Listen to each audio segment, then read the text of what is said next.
Halo pemirsa, apa kabar Anda hari ini? Semoga selalu sehat dan selalu bersemangat untuk menjalani aktivitas. Hari ini program Berita News Point hadir menjumpai Anda bersama saya, Belinda Amanda. Selama 30 menit ke depan, News Point akan menyajikan berita terbaru seputar Universitas Brawijaya dan Malang Raya. Jangan kemana-mana, keep on our channel News Point.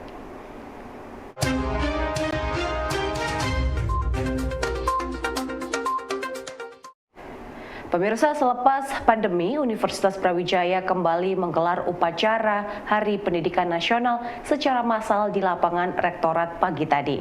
Upacara lengkap tersebut dihadiri oleh ribuan peserta dari kalangan Senat Akademik Universitas, pimpinan fakultas, hingga Badan Pengelola Usaha dan perwakilan mahasiswa. Pada upacara tersebut, Rektor membacakan sambutan Hardiknas dari Menteri Pendidikan dan Kebudayaan Nadiem Makarim yang menekankan pentingnya pembelajaran kurikulum mereka bagi pencapaian pendidikan nasional. Ribuan peserta yang terdiri dari dosen, tenaga kependidikan, hingga karyawan, badan usaha, dan mahasiswa memenuhi lapangan Rektorat Universitas Brawijaya untuk mengikuti upacara Hari Pendidikan Nasional tahun 2023. Upacara yang berlangsung hari ini istimewa karena kembali dilaksanakan dengan melibatkan sivitas akademika selepas pandemi COVID-19. Rangkaian upacara juga kembali dilakukan secara utuh seperti sebelum masa pandemi. Pada upacara Hardiknas tahun ini, Menteri Pendidikan dan Kebudayaan Nadiem Makarim menekankan pentingnya kurikulum Merdeka Belajar sebagai media untuk meraih peningkatan kualitas pendidikan nasional. Pemirsa, Universitas Brawijaya mengadakan halal bihalal dengan nuansa yang berbeda pada tahun ini. Pada halal bihalal keluarga besar UB yang dilangsungkan selepas upacara, panitia menyajikan seni karawitan yang berkolaborasi dengan tari sufi. Selain itu, Rektor juga menyempatkan menyapa 4 dosen yang sedang menempuh pendidikan di luar negeri. Sebagai penambah materi mengenai hikmah halal bihalal, pada acara yang berlangsung di Samantakrida UB juga menghadirkan penceramah Kiai Haji Anwar Sa'adullah dari pesantren mahasiswa Al-Hikam. Halal bihalal keluarga besar Universitas Brawijaya tahun 2023 menampilkan beberapa hal baru untuk menyemarakkan suasana. Salah satunya dengan menghadirkan seni karawitan yang berkolaborasi dengan tari sufi sebagai pengisi acara. Dalam kesempatan tersebut, Rektor juga mengucapkan selamat Idul Fitri kepada sivitas yang hadir di Samantakrida dan dosen yang sedang menempuh perkuliahan di luar negeri. Panitia menghadirkan 4 dosen yang sedang menempuh pendidikan di Wuhan, Taiwan, Hongaria, dan Belanda yang berkesempatan berbicara melalui Zoom dengan Rektor. Secara bergantian, mereka berbincang dan mengucapkan selamat Idul Fitri kepada Rektor UB beserta jajarannya. Melalui momen tersebut, Rektor UB Profesor Widodo ingin berbagi kebahagiaan dengan para dosen yang merayakan Idul Fitri jauh dari Indonesia.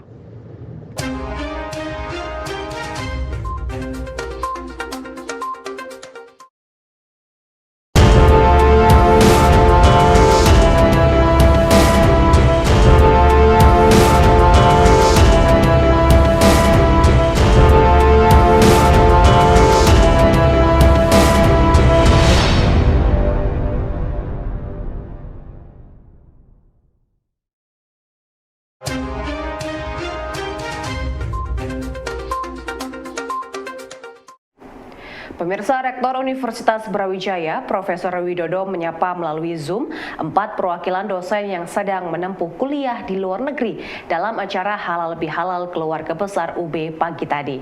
Salah satu dosen yang berkesempatan berbincang yakni Khairul Imam yang sedang menempuh kuliah di Wuhan, China. Kepada Rektor UB, Umam menurutnya bahwa perayaan sholat Idul Fitri di Wuhan berjalan dengan lancar bersama dengan umat Islam Tiongkok dan warga negara lain yang beragama Islam. 4 dosen Universitas Brawijaya yang sedang menempuh pendidikan di luar negeri berkesempatan berbincang langsung dengan Rektor UB dan jajarannya pada halal bihalal keluarga besar UB melalui jaringan Zoom. 4 dosen tersebut adalah Khairul Umam dari Vokasi UB yang sedang studi di Wuhan, Tiongkok, Aulia Nur Mustaqiman yang menempuh studi di Taiwan, Aulia Puspaninggalih di Hungaria, dan Busron, dosen Fakultas Pertanian yang sedang menempuh studi di Belanda. Kepada para dosen tersebut, jajaran pimpinan UB memberikan ucapan selamat Idul Fitri serta menanyakan kondisi studi para dosen tersebut. Momen ini merupakan bentuk perhatian pimpinan UB terhadap keluarga besar UB yang merayakan Idul Fitri di luar negeri. Tiongkok, betul, Prof. Ya, dalam kondisi baik, dan mungkin bisa bercerita sedikit kondisi Idul Fitri di Cina apakah semeriah di Indonesia?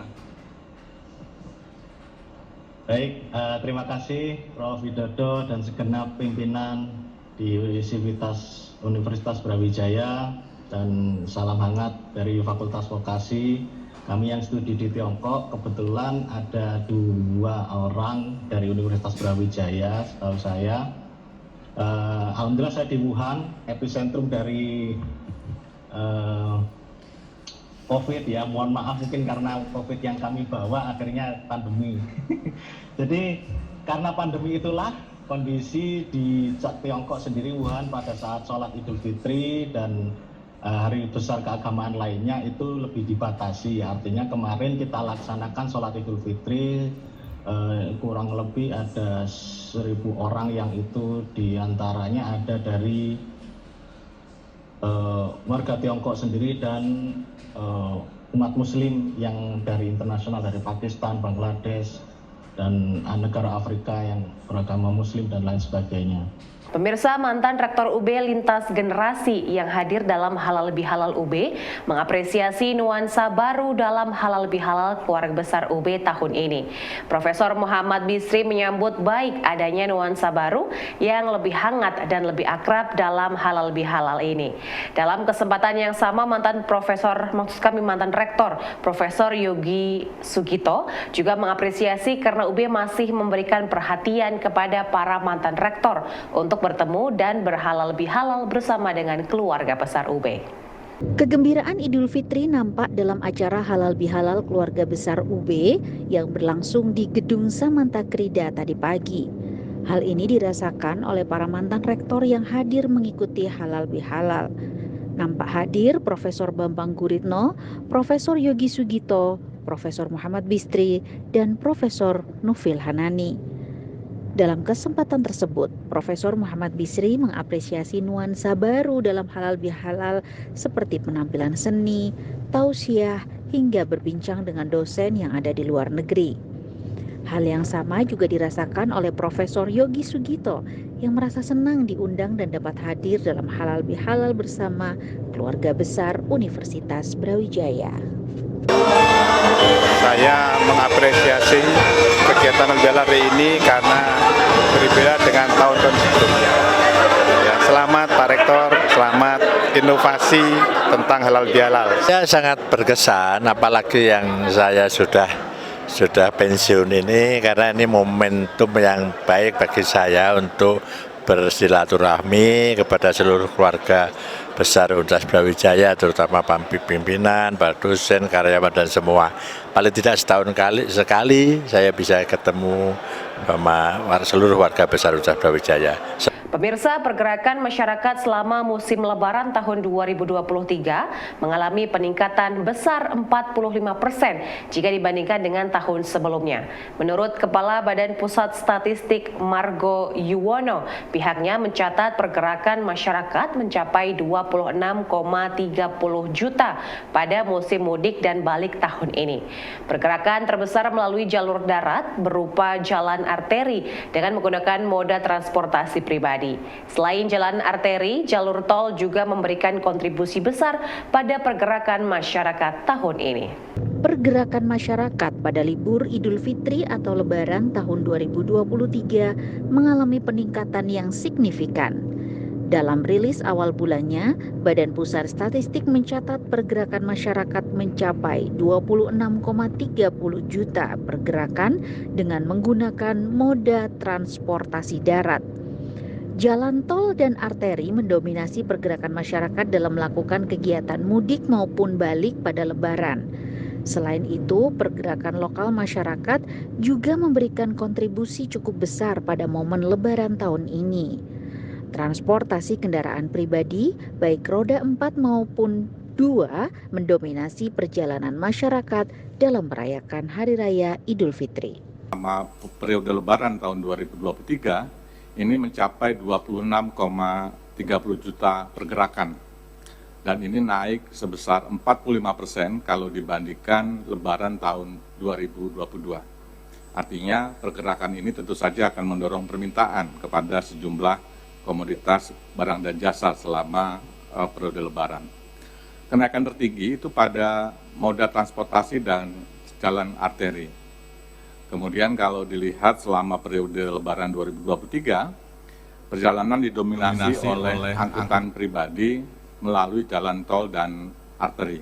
Ya, Bapak Ibu sekalian bisa melihat pada grafik yang disajikan, ya, untuk tol dan arteri itu terjadi peningkatan yang cukup signifikan dibandingkan Lebaran tahun lalu, yaitu meningkat sebesar 175,56%. Ya.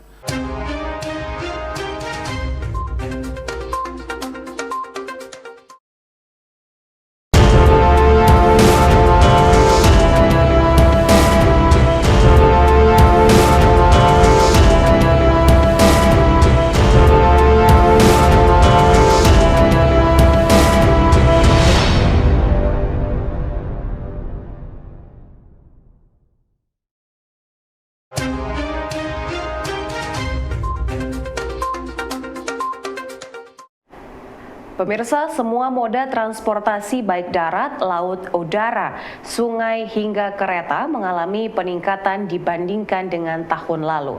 Hal tersebut disampaikan oleh Kepala Badan Pusat Statistik dalam rilis bulan April 2023. Menurutnya, kenaikan tertinggi dialami oleh jalur darat yang melalui tol dan arteri, disusul oleh moda transportasi kereta api, moda transportasi udara, ASDP, dan laut. Masifnya pembangunan infrastruktur tol menjadi penyumbang terbesar bagi pergerakan masyarakat pada tahun ini. Badan Pusat Statistik merilis data bahwa selama masa Idul Fitri semua jenis moda transportasi mengalami kenaikan secara signifikan dibandingkan dengan tahun sebelumnya.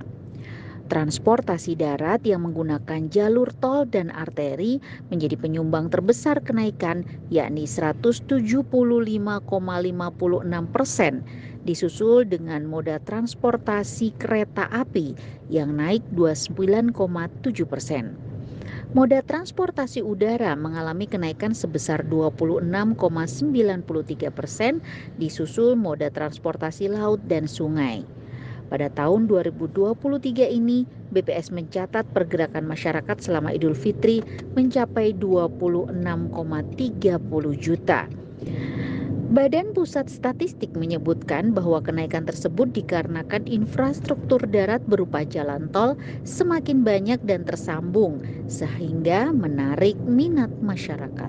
Grafik yang disajikan, ya, untuk tol dan arteri itu terjadi peningkatan yang cukup signifikan dibandingkan Lebaran tahun lalu, yaitu meningkat sebesar 175,56%. Ya. Baik ASDP, udara, laut, kereta api juga mengalami peningkatan, kecuali mobil pribadi yang melalui darat itu turun 3,36%. Gitu ya. Pemirsa, sarana hiburan bioskop di Kota Malang bertambah satu dengan hadirnya Mopik Cinema yang berlokasi di Jalan Soekarno-Hatta. Menurut Ferry Gunawan, owner Mopik Cinema, pihaknya melihat pangsa pasar yang besar di Malang sehingga membuka Mopik dengan membawa teknologi baru.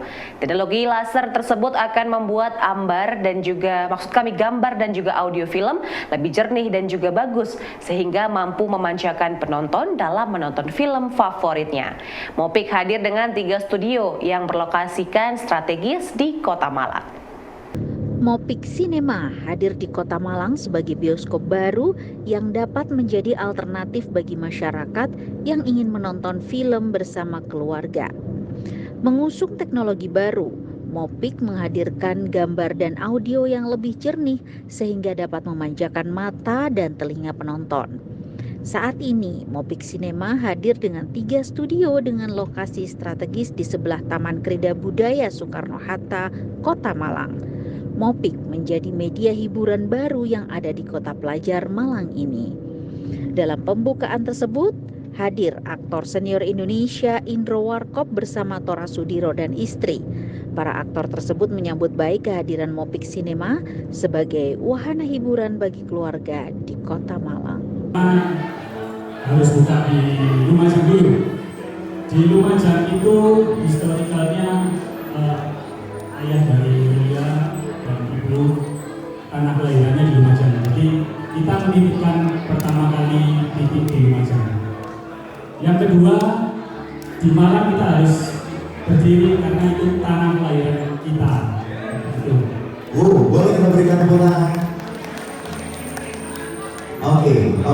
Dan ini banyak sekali tamu undangan yang hadir di sini juga sudah penasaran sekali. Kira-kira yang dibocorkan dan kemarin didengung-dengungkan dan juga dibisik-bisikkan ke telinga-telinga dari para tamu undangan yang ada di sini adalah teknologi terbaru yang ditawarkan di Mopik Cinema. Kalau boleh tahu, ini teknologi yang seperti apa? Oke, teknologi yang kami tawarkan untuk di bioskop pertama kali di Kota Malang dengan teknologi terbaru ini, itu adalah teknologi dengan proyektor tipe laser. Jadi gambar lebih jernih, spektrum. Pemirsa, legenda film Indonesia Indro Warkop mengaku mengenal dengan baik pemilik Mopik Cinema dan yakin bioskop baru Mopik akan eksis di Kota Malang. Hal tersebut disampaikan oleh Indro pada pembukaan Mopik Cinemas di Kota Malang. Menurutnya bioskop dan film merupakan dua sisi mata uang yang saling terkait dan membutuhkan sehingga kehadiran bioskop menjadi penting bagi kemajuan perfilman Indonesia. Kehadiran Mopik Cinema mendapat dukungan dari aktor senior film Indonesia, Indro Warkop. Menurutnya dengan semakin banyak bioskop akan memberikan keuntungan bagi sineas film Indonesia yang akan memajang karya mereka. Indro mengaku mengenal dengan baik owner Mopik Cinema dan berharap kehadiran Mopik Cinema di Kota Malang akan memberikan dampak positif bagi industri perfilman nasional. Mopik Cinema merupakan bioskop kedua yang hadir setelah sebelumnya hadir di Lumajang. Dengan predikat kota pendidikan, maka Mopik Cinema optimis dapat eksis dan berkembang di Kota Malang. Julia ini udah gak asing lagi ya, dari mungkin Julia masih kecil banget ya. Kami waktu kalau Masa dari kecil? Emang dari kecil kenalnya? iya, kami warkop dulu, memang selalu ya kita kan selalu diputar filmnya di Surabaya ini sebetulnya kerajaan bioskop. Orang tuanya. Kakak beradik itu usaha bioskop dan kami menjadi kenal, jadi baik lama-lama kan kalau promo segala. Nah, terlebih lagi setelah ini kan beda ya, jadi umurannya kan hampir sama saya. Jadi dia lebih tahu pendekatannya gitu. Iya. Jadi ya pokoknya saya mungkin sama keluarganya Rulia Ferry ini udah kayak saudara. Beliau ini kalau ke Jakarta ke rumah saya juga kalau kemarin pasti ke tempat beliau ini dan ya hubungannya udah kayak bersaudara kayak gitu. Pemirsa, informasi tadi sekaligus menutup perjumpaan kita hari ini. Jangan lupa untuk selalu menyaksikan News Point setiap hari pukul 19.30 waktu Indonesia Barat hanya di UBTV, Televisi Pendidikan Universitas Brawijaya. Saya Belinda Amanda dan seluruh kru yang bertugas pamit undur diri. Terima kasih dan selamat beraktivitas.